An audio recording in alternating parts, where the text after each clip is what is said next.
Yeah, huge. It all starts there. The O-line, and I feel good about that position. Stephen Honga, and you've got Bryce Gibbons back.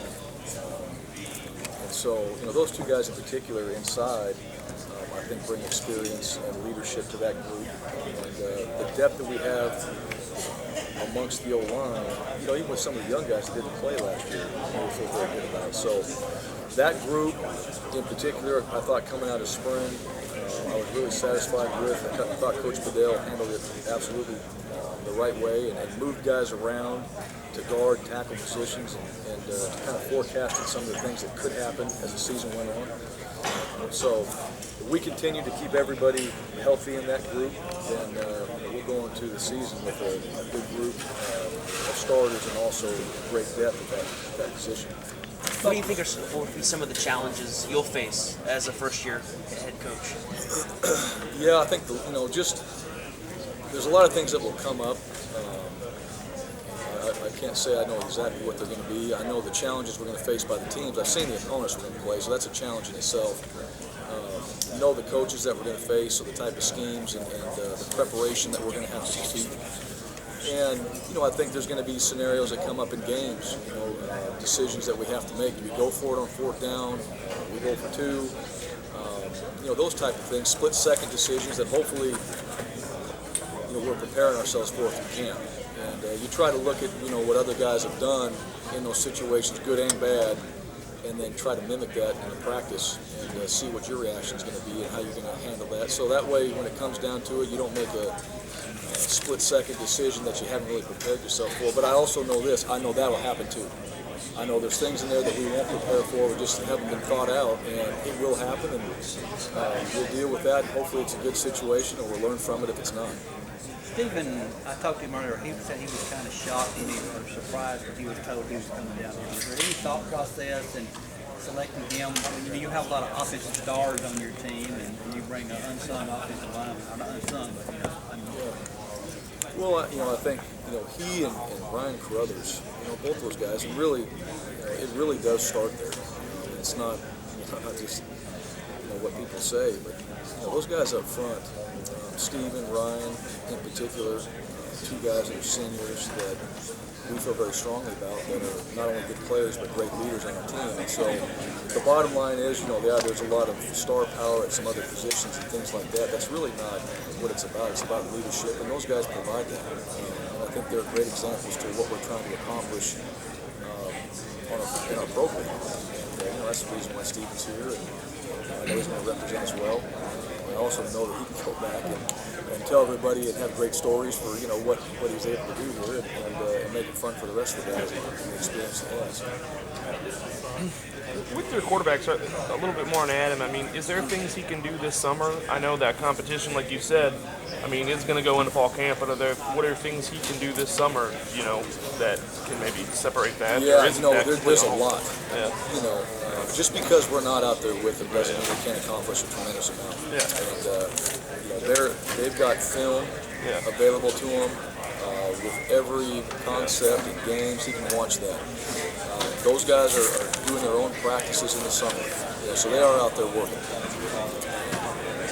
His development in the weight room, is huge. Even going into his senior year, that still matters.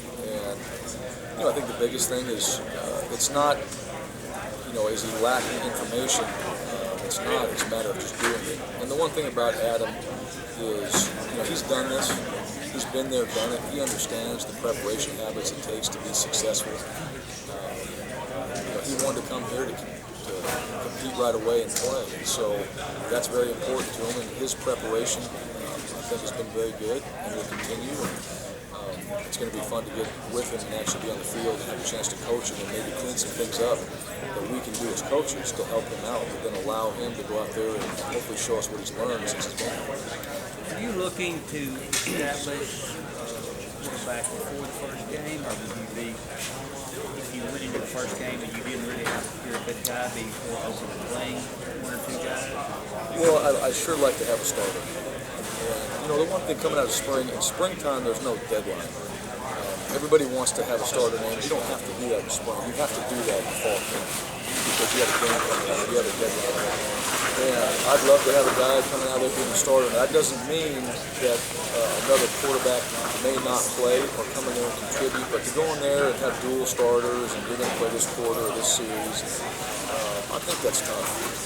It's tough as a coach, it's tough as a play caller, it's also tough on the team as well. And so we'd like to have a guy coming out of there as a starter. We'd like to have guys in there that we feel good about, that are backup quarterbacks that can come in there and play and be equally as effective. That's your whole goal. And then there's probably going to be some guys in there that provide something different than our starter that will have the ability to come in on certain plays and do things and help us out. With the league, looks like based on how the coaches voted, looks like, you guys all kind of think there's 4 teams that are in the running and there's a little bit of a gap there. Is that kind of how you take it, No, Yeah. I don't see that gap. I see there's some returning players coming back to some of those top teams that are very good. And, those are good players. And just like with the players on our team, they have to go out and perform. And we all know they're good players. Those teams know that we have good players on our team. And so the challenge is to make sure that those guys have done things to improve themselves from the previous year.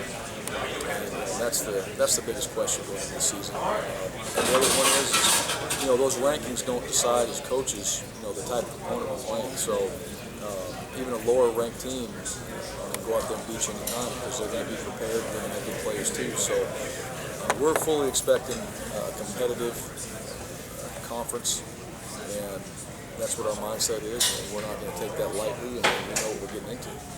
Coach, you may have to rest assured. The old saying is, if it ain't broke, don't fix it. Well, it hasn't been broke at Arkansas State for 10 years now, so you have to change things because that's the way you coach, or are you adapting to what's going on?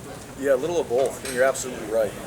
Looking at the numbers, you start with the defensive side. John Thompson, what they were able to accomplish last year, and having another year under his system. And the guy's got a tremendous amount of experience, and the players really respect and enjoy. So I'm very excited about that. The offensive side, the interesting thing is, what Coach Freeze, Coach Malzahn, and what I've been able to do. There's a lot of similarities in there. Maybe some of the names change, and there's some names kept in there too. So it's easier on the players, but we don't want to lose production.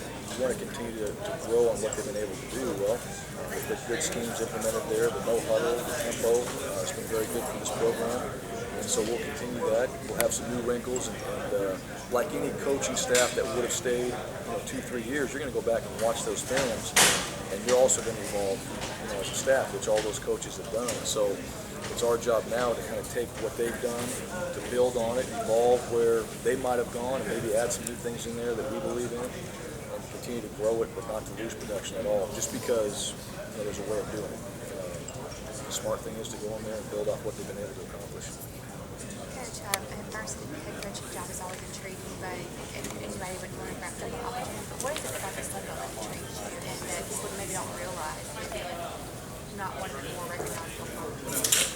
Yeah, I don't see it like that. I really don't.